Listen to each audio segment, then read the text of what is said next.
시청자 여러분 안녕하십니까? 출발 성공 투자 박민영입니다. 안녕하세요. 김수정입니다. 뉴욕 증시 정말 간만에 올라갔습니다. 사흘 만에 반등했고요. 엔비디아 3% 정도의 강세 보여줬습니다. 물론 기술주들 일부 종목들은 아직까지 좀 부진한 모습을 보였지만 엔비디아는 정말 탄탄하다라는 게 한 번 더 확인이 됐고요. 파월 연준 의장의 발언과 또 고용 시장이 어느 정도 둔화됐다 이러한 부분들이 시장에는 긍정적인 영향을 미쳤습니다. 점점 더 시장에서는 국채금리에 대한 민감도가 조금 낮아지고 있습니다. 그만큼 국채금리가 안정을 찾고 있다는 게 될 것이고요. 엔비디아에 대한 민감도는 그 어느 때보다 높습니다. 어떤 시장 전략을 펼쳐야 되는지 고민이 많아지는 시점인데 이야기 같이 풀어보시고요. 어제장이 어땠는지부터 정리하겠습니다. 어제 시장은 심플했습니다. 개별 모멘텀 정말 철저한 종목 장세였다라고 볼 수 있겠네요. 코스피는 0.3% 내렸고요. 코스닥은 0.5% 올랐습니다. 코스피 쪽에서는 도드라졌던 건 제약과 방산이었고요. 코스닥 쪽에서는 바이오와 방산이었다라고 해도 과언이 아닙니다.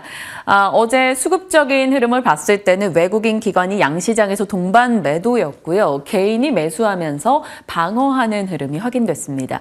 전체적인 시장에서는 파월 의회 증언 전에 경계감이 있었고요. 골드만삭스에서 2차 전지 소재 가격 하락 아직 마무리된 거 아니야 라고 얘기한 점과 테슬라의 하락이 맞물리면서 2차 전지 쪽 부진했죠. 그리고 애플 아이폰 판매가 중국에서 많이 줄었다라는 소식으로 인해서 애플 관련주 애플과 함께 빠졌습니다. LG 이노텍이 급락하는 흐름도 나오기도 했죠. 저 PBR 쪽에서도 장중 변동을 꽤 보이기도 했고요. 가상자산 관련주도 어제 내렸습니다. 자, 반면에 괜찮았던 시장을 방어해줬던 분야의 공통점을 살펴보면 새로운 기술이 있어서 뉴페이스로서 관심을 보일 만한 게 있던가 아니면 해외 시장의 수출 모멘텀을 갖췄던가가 되겠습니다. 대표적으로 새로운 기술과 수출 모멘텀을 같이 안고 있는 바이오 그리고 수출 모멘텀을 안고 있는 변압기 방산 쪽이 되겠고요. 새로운 기술로 여겨지는 CXL도 역시나 강세 흐름 나타냈습니다. 어제 시장은 이 정도로만 요약이 가능할 것 같습니다. 그만큼 어제장은 조금 심플했다라는 느낌이었어요.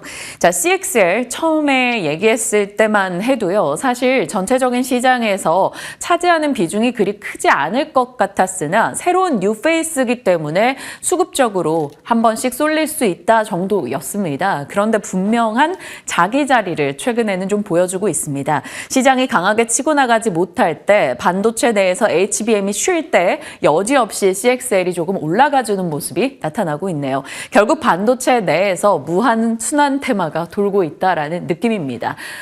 계속해서 이 안에서 움직임을 보이고 있죠. EUV, HBM, CXL, 뉴로모픽 하나씩 테마가 추가되면서 그 안에서 돌아가는 흐름 나오고 있습니다. 어제장에서도 뉴로모픽 같은 경우 한국의 연구진이 뉴로모픽 AI 반도체를 최초 개발했다라는 소식에 자람 테크놀로지가 급등, 네페스아크가 4% 올라갔습니다. 뉴로모픽도 올해에 이제 추가된 뉴스로서 AGI 범용 반도체 이야기로 계속 말씀을 드렸었는데 확실히 이슈 나오고 올해 좋은 흐름을 보이고 있습니다. 그리고 어제장에서는 CXL이 유달리 강한 모습이 있었는데요. 어제 엔비디아의 연례 행사가 반도체 섹터에 남아있는 주요 일정이다라고 말씀을 드린 바 있습니다. 이 엔비디아 연례 행사 GTC에서 CXL 관련한 삼성전자의 무언가가 있지 않을까라는 기대감이 작용했고요. 어제 TLB가 12%, 네오셈, 그리고 오픈엣지, 엑시콘 등의 종목군들 강세였습니다. 지난 시간 나와서 진만쌤이 지금 반도체 쪽에서는 CXL 관련주 좀 보자라고 말씀을 주셨었는데 한 주도 되지 않아 좋은 흐름을 보이고 있습니다. 오늘 잠시 후에 AS 해볼 거고요. 결국에는 AI가 발전하는 과정에서 많은 데이터를 처리해야 하고 그 과정에서 그 병목 현상을 막기 위한 차세대 인터페이스 기술 개발 그것이 바로 CXL을 자극하고 있습니다. 이 CXL이나 혹은 액침 냉각이나 뭐든지 이제 많은 데이터를 처리하는 것에서 오는 부작용을 원만하게 하는 쪽에 기술 초점이 맞춰져 있다. 이런 느낌인 요즘입니다. 이 CXL 같은 경우는 DDR5를 기반으로 하고 있기 때문에 DDR5 관련주, 기판 관련주들이 여지없이 CXL 관련주로 붙게 되는데요. 어제 대표적으로 TLB가 그러했다라고 볼 수 있겠습니다. 다만 일정 체크는 해야겠죠. CXL이 아직 뭔가 주도하기에는 관련한 종목 자체가 많지는 않고요. 그렇기 때문에 일정을 좀 염두에 두면서 짧은 트레이딩 대응을 해야 되지 않을까라는 생각입니다. GTC 2024가 이제 3월 18일부터 21일까지 열리기 때문에 그 일정을 두고 전략을 짜셔야 되지 않을까 싶습니다. 자, 그럼 CXL 관련주 볼까요? CXL은 지금 SK가 묻은 게 아니고 삼성이 묻어 있습니다. HBM에 조금 뒤처진 삼성전자 측에서 여지없이 CXL로 뭔가 승기를 잡고자 하는 의지를 피력하고 있습니다. 삼성이 차세대 메모리 기술 CXL 관련한 상표를 출원하면서 시장의 관심이 올라갔고요. AI 반도체 판을 뒤집을 CXL에 대한 관심이 올라갑니다.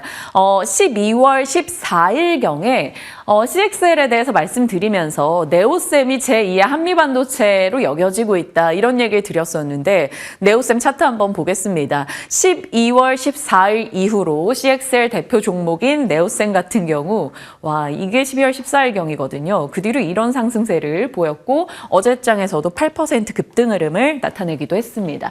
자, CXL 관련주로 본다면 퀄리터스 반도체, 네오셈, 엑시콘 등 꼽히고 있고 코리아 서키트 그리고 TLB도 언급이 되고 있습니다. 오킨스 전자. 오죽하면 이 CXL 기술 연구 기업에 투자한 업체들까지 관련주로 들어가기도 하는데 시장에서는 당연 그런 종목들 대비해서는 이렇게 확실하게 CXL 관련주로 분류되는 기업들을 체크해 봐야겠죠. 일단 TLB 같은 경우는 어제 CXL 모델 10개 중에 8개를 단독 납품할 예정이다라는 이제 기사 속에 12% 강한 급등을 나타내기도 했습니다. 자, 시장의 이런 흐름을 보고 있으면 결국 시장이 관심을 갖고 있다라는 증거가 섹터 내에서 순환이 돌고 있다라는 것 몇 번 말씀을 드렸던 것 같아요. 우리가 2차 전지에 엄청나게 몰두해 있을 때 작년 같은 경우 양극재, 음극재부터 분리막 전반적인 섹터 내에서 순환이 돌았었거든요. 지금은 시장이 반도체에 좀 주력하고 있다 보니까 반도체 섹터 내에서 순환이 돌고 있습니다. 그 맥락에서 바이오도 마찬가지가 아닐까 싶습니다. 바이오 같은 경우도 최근 들어서 순환이 돌고 있죠. 지난 연말부터 조금씩 감지됐던 내용입니다. 알테오젠이 갔다, HLB가 갔다, 셀트리온 제약 등이 갔다가요. 이런 식으로 바이오의 붐도 곧 올 것이다 라는 연말 브리핑 많이 해드렸었는데 내년에 이런 것에 대한 관심이 있을 겁니다. 라는 것, 그리고 새해 바뀌면서 같이 정리했던 게 이겁니다.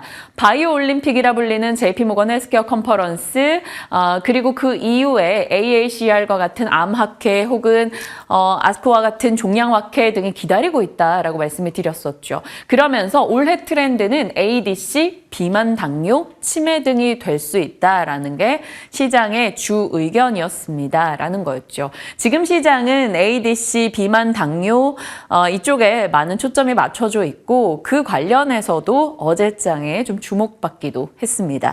자, 이 관심의 불을 쏘아 올린 건 우리 2월 26일 짚어봤던 알테오젠이기도 한데 올해 한 알테오젠이 100% 가까이 올랐습니다.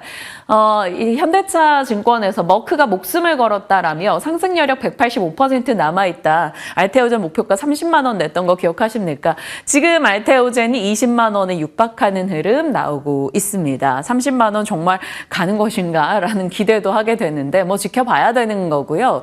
벌써부터 MSCI 5월 편입 유력이죠. 왜냐하면 시총과 유동시총 조건을 만족한 상황이기 때문입니다. 자, 제약바이오에 대해서 이때 말씀드리길 평균 3, 4월에 수익 수익률이 좋았는데 왜냐하면 이런 일정이 있고 일정을 앞둔 초록 공개로 인해서 올라가는 종목들이 꽤 많았다라는 겁니다. 물론 감사보고서 제출의 달인 것은 주의할 필요는 있겠죠. 자, 어제 시장에서도 여지없이 이 바이오가 흐름이 괜찮았습니다. 1등 종목인 알테오젠이 이제 약간 쉬어가는 느낌의 1% 상승이자 이쪽에서 수급이 다른 쪽으로 퍼져 나갔고요. 어제는 레고캠바이오가 상한가 들어갔습니다. Y바이오로직스가 23%, 파로사이바이오, ABL바이오가 14%씩 급등 흐름 기록했죠. 자, 일정은 당연히 이겁니다. 암학회 4월 5일부터 4월 10일까지 지속되는 암학회를 앞두고 초록 공개되면서 그 종목들에 대한 관심도가 어제 집중됐죠. 사실 이 암학회 같은 경우는 아스코보다는 관심이 기존에 없었습니다. 왜냐하면 비임상 그리고 임상 초기 결과 라인을 공개하는 것이기 때문인 거죠. 과거에는 시간이 많이 걸리니까 이쪽에 대한 관심은 낮았었는데 최근 들어서는 여기서부터 관심을 쭉 받아서 여기서 기술 이전을 해 나가는 과정이 많이 있었기 때문에 시장이 집중하고 있습니다. 대표적인 예가 바로 레고캠바이오인데요. 레고캠바이오는 과거에 비임상 결과를 기반으로 결국 다 기술 이전을 해냈다라는 겁니다. 이게 RBK 투자증권의 며칠 전 보고서에 나온 내용이었고요. 레고캠바이오가 5개 초기 파이프라인을 발표할 예정이다라는 소식에 어제 상한가 갔고요. Y바이오도 이제 공식 발표 주제로 채택이 된 항목이 있어서 어제 급등 흐름 나오기도 했습니다. 자, 알테오젠 앞서 말씀드린 대로 MSCI 편입이 유력해진 상황이고 반대로 작년 2월에 들어갔던 카카오페이가 1년 만에 MSCI 편출 위기에 처해 있다. 이런 내용도 있었습니다. 그리고 시간 외에서도 바이오 소식이 계속 이어졌는데 삼성 바이오로직스 뉴스도 호재성으로 있었고요. 큐로셀도 림프종 관련한 공시사항이 하나 있었습니다. 그러면서 큐로셀이 시간 외 상한가로 38,000원 거래하는 시간 외 거래 움직임이 나타나기도 했습니다. 굉장히 바이오 쪽의 시세가 개별 모멘텀을 안고 올라가는 종목들이 많아지고 있다는 것에서 분위기가 확실히 좀 달라지고 있습니다. 어제 저희 시간에 함정남 차장님 이야기했던 보령도 괜찮았고 동아ST도 ADC에 좀 주력하고 진심이다라는 내용들이 많이 나오면서 시장이 관심을 두고 있습니다. 자, 지난주였나요? 진만쌤이 제2의 알테오젠은 레고캠바이오다라고 이야기를 했던 바 있습니다. 어제 상한가도 나왔기 때문에 잠시 후에 제2의 알테오젠인 이 종목에 대한 AS 들어보도록 하겠습니다.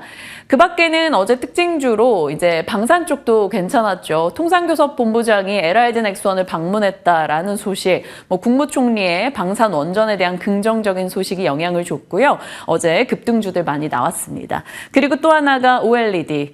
다행히 어제 이 시간에 아이패드 프로 OLED 패널 삼성과 LG가 중국 다 제치고 단독으로 전량 이제 공급하게 됐다라는 소식을 전달드렸었는데 일부 종목들 좋은 시세 나기도 했습니다. 완전한 주도주가 있는 것은 아니지만 그렇기 때문에 여기저기 순환이 돌고 있어서 또 상승 특징주는 꽤나 많은 장이 전개되고 있습니다. 거기다가 시장에 중요한 뉴스가 어제 나왔죠. 니키 헤일리가 하차하면서 트럼프가 공화당 대선 후보로 확정됐습니다. 돌아온 트럼프인데요. NH투자증권의 이제 보고서에서 이제 따온 내용입니다. 모두와 그동안 분쟁을 일으켰던 과거 트럼프 집권 당시의 모습이 되겠습니다. 전통 우방국인 일본과 한국과도 국방비 문제로도 마찰을 일으키기도 했고 자동차 관세 문제로 마찰을 일으키기도 했죠. 지역 우방국인 캐나다와 멕시코와도 갈등이 있었습니다. 당연히 불량 국가로 여겨졌던 이란 등과는 거의 치고받고 싸우겠다라는 의지까지 불사했던 과거의 트럼프 기억나십니까? 거기다가 저는 트럼프 집권 당시에 가장 인상 깊었던 것은 북한과 주고받았던 말들입니다. 트럼프 전 대통령이 그 당시에 파멸과 화염과 분노에 휩싸일 것이다 라고 하니까 북측에서는 노망난 늙은이를 응징하겠다 이런 식의 발언을 내놓고 우리에게는 핵버튼이 있다 했더니 트럼프 전 대통령은 내 핵버튼은 더 크고 강하다. 엄청난 말을 주고받았던 그 시절. 자고 일어나면 트럼프 전 대통령의 트위터부터 확인해 고민했던 그랬던 시절이 문득 기억이 나는데 어찌됐건 지금 트럼프 전 대통령의 당선 가능성이 계속해서 올라가고 있습니다. 왜냐하면 올해 대선의 주요 키워드가 경제, 물가에 대한 초점이 많이 맞춰져 있는데 상당히 이 내용은 공화당 정책에 조금 유리한 내용이기 때문입니다. 그렇다면 트럼프가 된다면을 가정해서 시나리오를 준비를 해봐야겠죠. 이 부분에 대해서는 2월 26일에 과거 주요 정책을 참고해서 정리하기는 했었습니다. NH에서 추가로 낸 코멘트 중에 짧게 정리할 수 있는 건 이거네요. 경제 정책은 주식시장의 호재인데 외교 정책은 트럼프 당시의 움직임은 최대의 리스크로 작용했었다라는 겁니다. 왜냐하면 경제 정책은 저금리, 저물가, 저세율에 초점이 맞춰져 있기 때문에 시장에 유리하다. 하지만 외교 정책은 고관세와 압박 외교를 펼쳤기 때문에 이것은 다른 국가의 경기 침체 리스크를 자극할 수 있다라는 거였습니다. 전체적으로 트럼프 대선이 임박해올수록 관련한 내용에 따라 좀 흔들림이 있을 거고요. 미국 내에서 트럼프로 인해 긍정적으로 볼 수 있는 섹터는 인프라, 방산, 전통 자동차, 전통 에너지, 금융업, 건설 등이 되겠고요. 부정적으로 볼 수 있는 것은 친환경 쪽, 일부 테크 플랫폼 등이 될 수 있겠습니다. 참고해보죠. 이런 내용들이 미국 장에도 좀 고스란히 약간 반영되고 있지 않나 싶습니다. 자, 뉴욕장은 3대 지수 모두 다 올라선 채 거래를 마쳤습니다. ADP 민간 고용이 예상을 하회했고 졸츠 같은 경우도 886만 건으로 예상에 부합하고 한 달 고용은 줄었습니다. 그러니까 뜨거웠던 고용이 조금 식어가나라는 느낌이 있기 때문에 국채금리도 하락했죠. 연준 베이지북에는 경제 전반에 대해서는 긍정의 의견을 냈으나 상업용 부동산 위기에 대한 코멘트도 있었습니다. 제롬 파월 연준 의장의 의회 연설, 연내 금리 인하가 적절하다. 그런데 지금은 아니다. 매파와 비둘기파의 좀 중간적인 발언을 했고요. 시장은 그래도 연내 금리 인하 이쪽에 초점을 맞추면서 비교적 우호적으로 해석하는 모습이 나타났습니다. 자, 이런 가운데 엔비디아에 대해서 버블이네 만에 여러 가지 논란이 많지만 엔비디아는 내 걱정은 하지 말고 당신들이나 잘하셔 이런 느낌입니다. 엔비디아 AI 랠리가 다시 일어났죠. $900에 이제 임박하면서 $887까지 갔습니다. 올해 정말 대단한 흐름 보여주고 있는 엔비디아인데요. 오늘도 3% 이상 뛰어 올랐죠.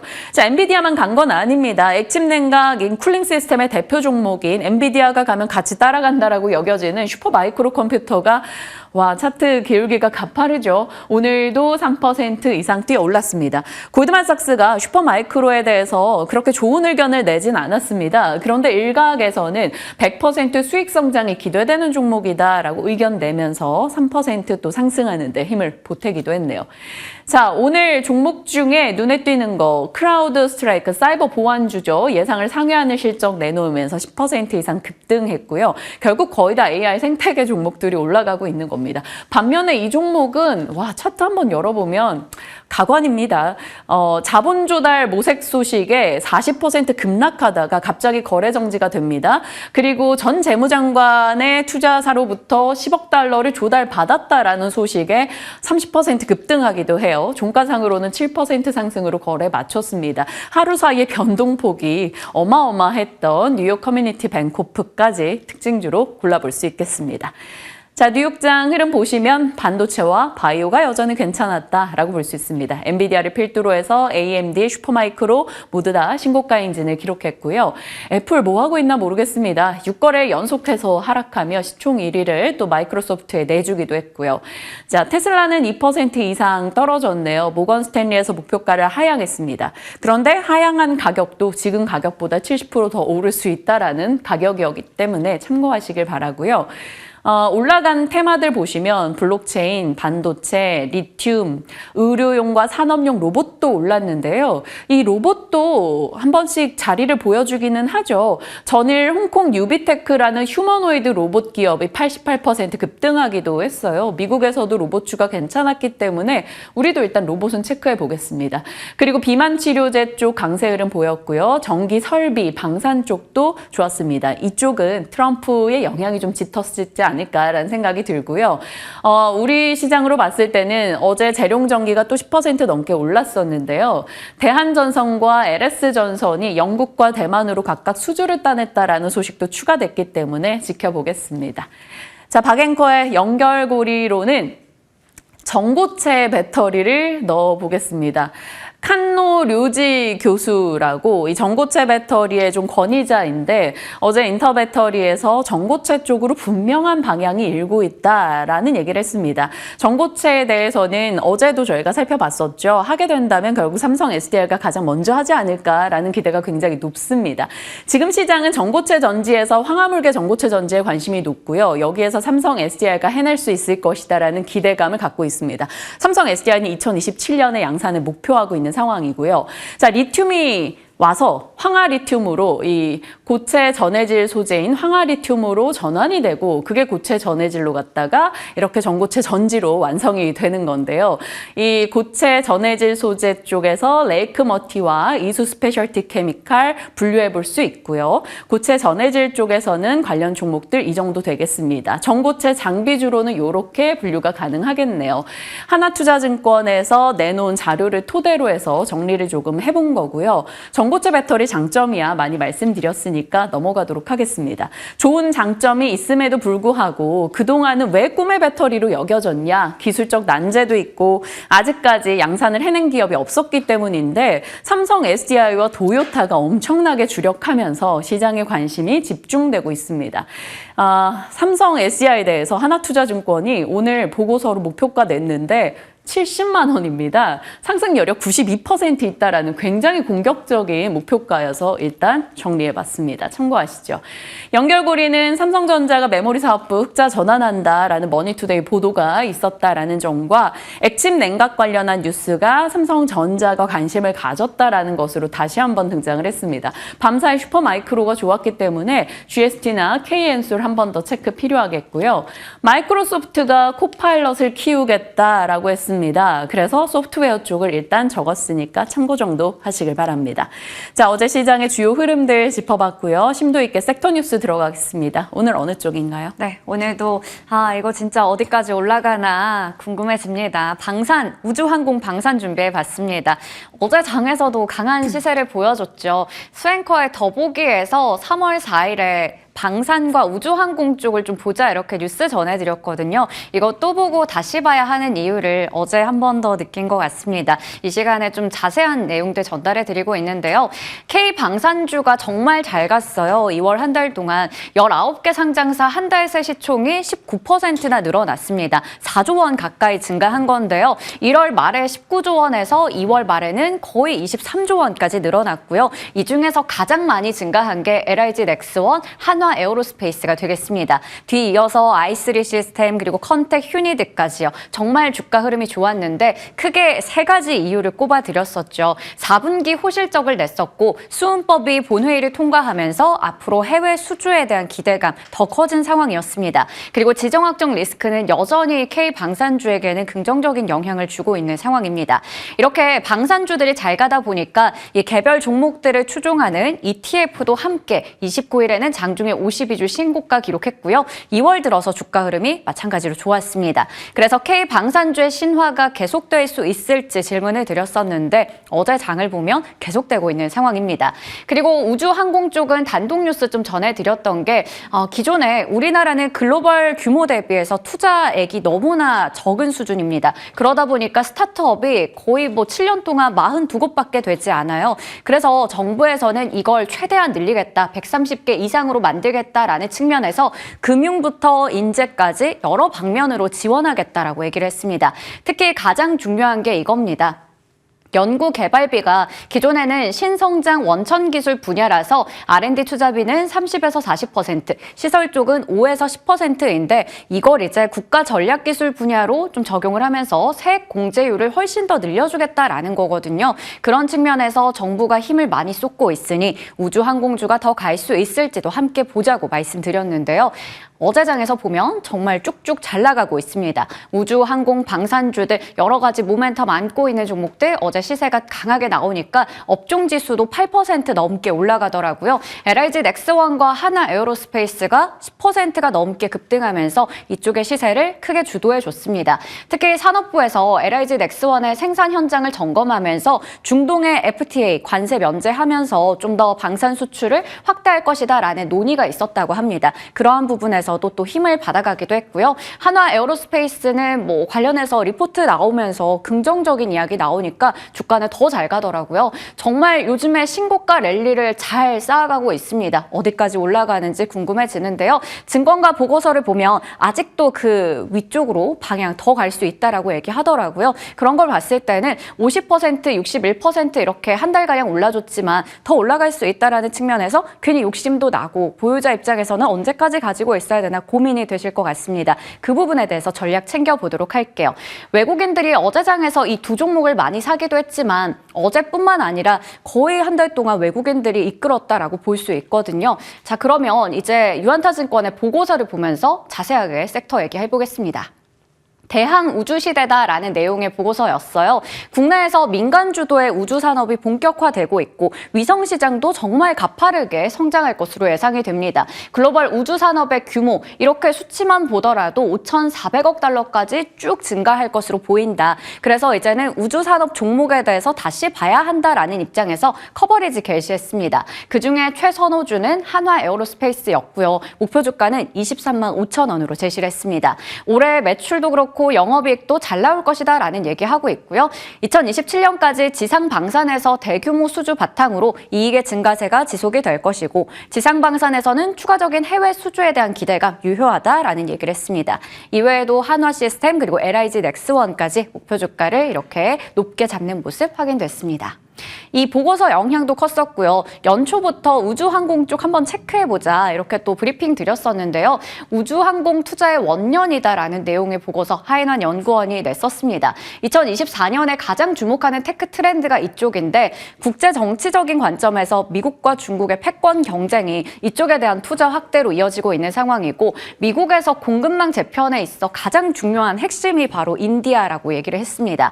역사적인 관점에서도 계속 강조를 하는 게 이제는 정부뿐만 아니라 민간 주도의 투자가 이어지고 있죠. 그리고 민간에서는 당연히 투자를 했으면 거기서 수익을 내야 하기 때문에 상업화가 중요해집니다. 그래서 대표적으로 스페이스X나 블루 오리진의 행보를 좀 주목할 필요가 있어 보이고요. 또 오는 5월에 국내에서는 우주항공청이 이제 개청하기 때문에 가장 큰 이슈가 아닐까 싶습니다. 여전히 모멘텀이 살아있는 쪽이다라는 측면에서 볼만하고요. 갑진년에도 정말 K방산주들은 잘 가고 있잖아요. 특히나 수은법 개정안이 국회 본회의 통과했기 때문에 여기에 대한 기대감 앞으로도 큽니다. 이 폴란드 쪽에 계약 마무리 작업도 있고요. 해외 추가 수주에 대한 기대감, 실적에 대한 기대감 있고 4월 총선 앞두고 있는 상황에서도 주목할 필요 있어 보이고요. 앞서 얘기 드렸듯이 외국인들이 정말 많이 사들이면서 이들 주가를 이끌었다라고 볼 수 있겠습니다. 정부에서 올해 3대 핵심 목표를 내세웠는데 방산의 수출 실적이 그동안에도 좋았는데 이거 대비해서 2배 정도 늘어난 수치까지 200억 달러 달성하겠다라는 목표를 내세웠어요. 그래서 정말 많은 투자를 또 한다라고 이야기가 나오기도 했습니다. 어제는 드론쇼가 개막했고요. 관련해서 드론 관련주들도 좀 볼만한 것 같고 6년 만에 한국과 인도 쪽에서 외교장관 공동회의가 열렸는데 여기서 이제 K9이나 핵심 광물 관련한 협력 얘기 나왔으니까요. 주목할 필요 있어 보이고요. 중국에서도 국방비 늘린다고 하고 러시아 쪽에서는 이렇게 중국과 달 표면에 원전을 건설하겠다라는 이야기 나오면서 추가적인 뉴스들도 많았습니다. 체크해볼 이슈가 참 많은 것 같아요. 잘 날아가고 있는 우주항공 방산주. 그렇다면 앞으로 더 이쪽에 대한 기대감 가지고 추가적으로 담아도 괜찮은지 아니면 적절하게 우리가 이익을 챙겨도 되는 그 목표 주가가 있는지 잠시 후에 전략 챙겨가겠습니다. 자, 이번에는 스윙커의 더보기입니다. 씹고 뜯고 맛보고 즐기고 임플란트 관련주 주가가 잘 가고 있더라고요. 이쪽은 이제 중국 시장의 회복이 참 중요한데 최근에 그 성장세가 확인이 되고 있습니다. 2월에 임플란트 수출 크게 늘어났는데 중국향 수출이 많이 늘어났어요. 특히 임플란트 대량 구매 정책이죠. VBP 효과를 확인할 수 있는 대목이었습니다. 그중에서도 대표적인 종목인 덴티움 같은 경우 실적이 잘 나왔습니다. 역대 최대 실적 기록했고요. 여기서 유럽 매출도 잘 나왔지만 뭐니뭐니 해도 중요한 건 건 중국 쪽의 점유율이 상당히 높은 쪽인데 환자도 늘어나고 딜러의 주문도 증가세가 확인됐어요. 1월에 중국 목표치 초과했고 2월도 좋을 거라고 합니다. 덴티움 같은 경우 최근에 주가 흐름 보시면요. 4월 들어서만 거의 44% 저점 대비해서 그러니까 2월 저점 대비해서 지금까지 44%라는 상승률 보여주고 있습니다. 덴티움이 그 전날에 많이 오르다 보니까 어제는 또 디오나 오스코텍 이런 쪽 함께 올라가더라고요. 임플란트 관련주도 이제 다시 한 번 더 상승 물결 탈 수 있을지도 챙겨보시면 좋을 것 같습니다. 주요 이슈들 다뤄봤습니다. 이에 대한 전략 그리고 수익 ASR께 너무 많아서 빨리 달려보겠습니다. 진만쌤과 전략 챙겨보시죠.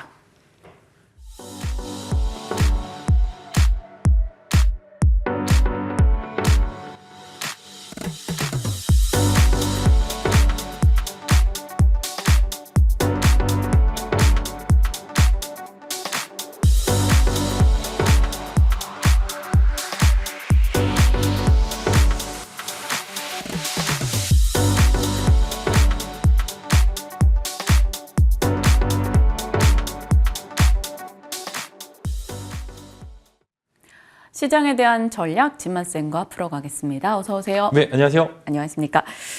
전반적으로 올해 들어 유달리 더 진만쌤 전략이 딱딱 맞아 떨어지고 있습니다. 일단 놀랐던 건 레고캔과 CXL 관련주들인데 차차 좀 예스를 해 나갈고요. 우선 시장 전략부터 전해주세요. 지금은 뭐 2차 전지 내에서 전고체 혹은 뭐 반도체 내에서는 CXL, 바이오 쪽은 뭐 개별 종목 다 잘 가고 있는 상황입니다.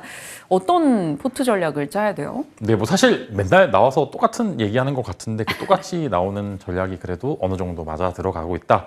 이렇게 말씀을 드리려고 합니다. 마찬가지로 이제 미국장 보시게 되면은 그래도 파월 의장이 여러 가지 이야기 중에 그래도 이제 금리 인하에 대해서 올해 하긴 할 거다라고 이제 어느 시그널을 주었기 때문에 이런 부분들이 그 시장에서 좀 긍정적으로 작용을 했던 것 같고요. 특히 국내 시장 입장에서는 금리 인하가 좀 다급한 시점입니다. 미국 입장에서는 물론 경기가 계속 강하기 때문에 금리를 추가적으로 인상하지 않겠다라고 이야기했지만 그럼에도 고금리가 지속되는 거는 이제 한국 같은 여러 가지 나라들한테는 분명히 부담되는 것도 사실이고요. 미국이 금리 인하를 시작해야지 한국도 마찬가지로 금리 인하를 시작할 수 있는 부분들 지금은 한국 입장에서 버티는 구간이었기 때문에 그래도 이제 만약에 인하 시그널 초입 구간에 나오게 된다고 하면 추가적인 상승 여력은 나올 수 있을 거라고 보시면 좋을 것 같고요. 일단 4월 총선 이전까지 매크로 이슈들이 좀 4월에 많이 좀 되어 있는데 그 전까지는 이런 비슷한 흐름을 좀 보여줄 것으로 전망이 됩니다. 마찬가지로 지수의 오버슈팅은 나올 수도 있고 안 나올 수도 있지만 그래도 개별주 모멘텀 따라서 시장 자체의 난이도는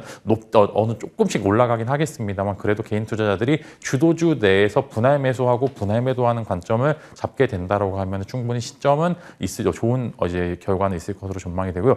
무조건 분할 매수. 지금은 물릴 거를 각오하고 주도주 내에서 매매를 하셔야 되는 게 거의 맞기 때문에 분할 매수 4번 정도 이제 한 번 살 거 4번 잘라서 사게 됐을 경우에 분명히 그 파급력이 훨씬 더 클 수 있습니다. 그래서 지금은 물려도 조금 더 주도주 내에 매매를 하시라 이렇게 말씀을 드리도록 하겠습니다.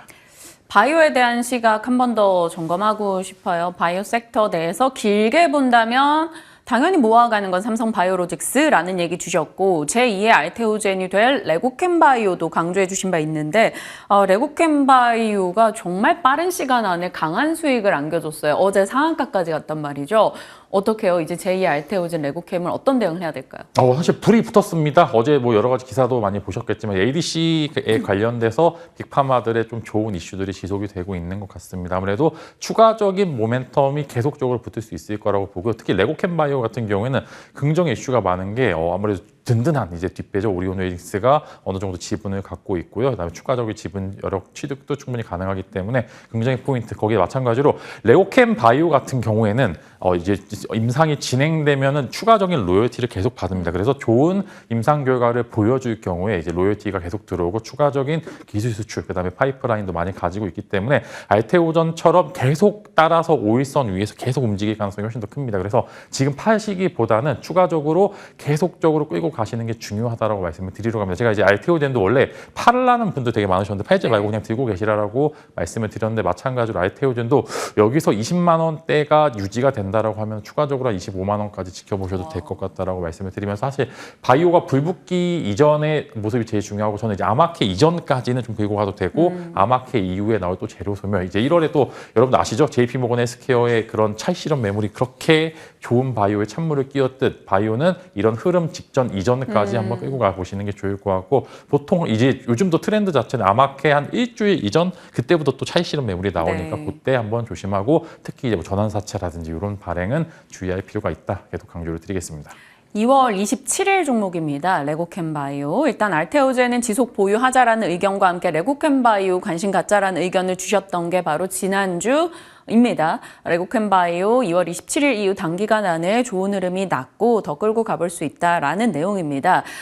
일단 일정이 4월 이제 초중반에 있기 때문에 어느 정도 그 일정을 염두에 두고 대응. 지금 엔비디아 연례행사도 그렇고 바이오들도 그렇고 이벤트를 좀 잘 보시면서 전략에 활용할 필요는 있어 보입니다. 레고캠바이오 그 의견으로 정리하겠습니다.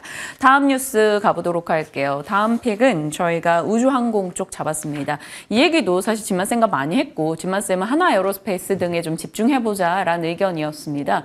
잘 갔어요. 그리고 어제는 또 LIG 넥스원도 잘 갔습니다. 그쪽은 또 정부 인사가 방문했다라는 것에 좀 더 환호하는 모습도 있었는데 우주항공 쪽 지금 어떻게 대응할까요? 마찬가지로 잘 빠지지가 않습니다. 제가 말씀드린 것처럼 하나에어로스페이스 같은 종목들이 진짜 매매하기 정말 어려운 종목인데 언제 사지 하고 조정 기다리다가 그냥 날아가는 거를 지켜만 보셔야 되는 분들이 맞아요. 대부분에 많고 제가 오기 전에도 댓글도 봤는데 현대로템 언제 가냐고 이제 물어보시는 분들 많았었는데 갈 겁니다. 조금 더 시간이 필요하고 이런 부분들이 사실 현대로템 같은 경우는 제약 조금 더 이제 무거운 부분들도 있고 상대적으로 좀 이제 그런 종목 특성상 마지막에 오르는 그런 경향이 좀 강하기 때문에 그래도 상단부에서 지지가 되고 있기 때문에 현대로템도 추가적인 상승률은 충분히 가능하다라고 보고요.